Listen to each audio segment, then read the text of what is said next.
আসসালামু আলাইকুম রহমতুল্লাহ। আলহামদুলিল্লাহ, আশা করি আপনারা সকলেই ভালো আছেন।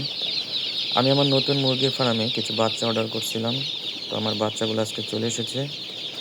তো ফার্মে বাচ্চা আসার আগে এবং পরে কি কি কাজ করতে হয় সেটাই আপনাদেরকে শেয়ার করব। প্রথমত, বাচ্চা আসার পূর্বে সুন্দর করে একটি বোর্ডিং ঘর তৈরি করে নিতে হবে।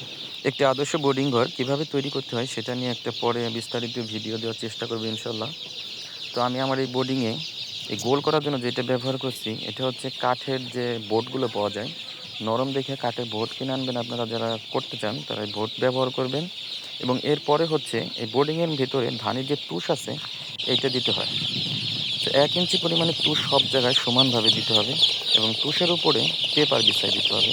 সেক্ষেত্রে আমি 2টা করে পেপার দিচ্ছি যাতে সহজে নষ্ট না হয়, এই কারণে আপনারা চেষ্টা করবেন 2টা করে পেপার দেওয়ার। এখন আমি আমার বাচ্চাগুলোকে বোর্ডিংয়ে ছেড়ে দিয়েছি।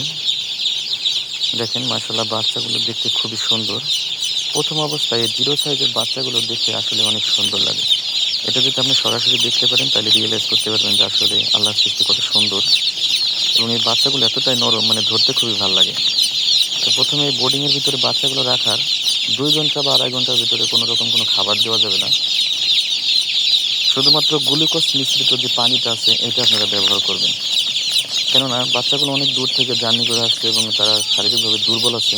সেই কারণে তাদের দুর্বলতা কাটানোর জন্য পানির মধ্যে গ্লুকোজ মিশিয়ে সেটা দিতে হবে।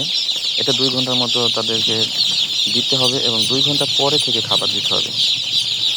মাশাআল্লাহ, বাচ্চাগুলো দেখতে খুবই সুন্দর। আমি আমার ডিলারের কাছে বলছিলাম যে ভাই, আমি যেহেতু নতুন খামারি, সেক্ষেত্রে আপনি আমাকে এই গ্রেডে বাচ্চাগুলো দিবেন।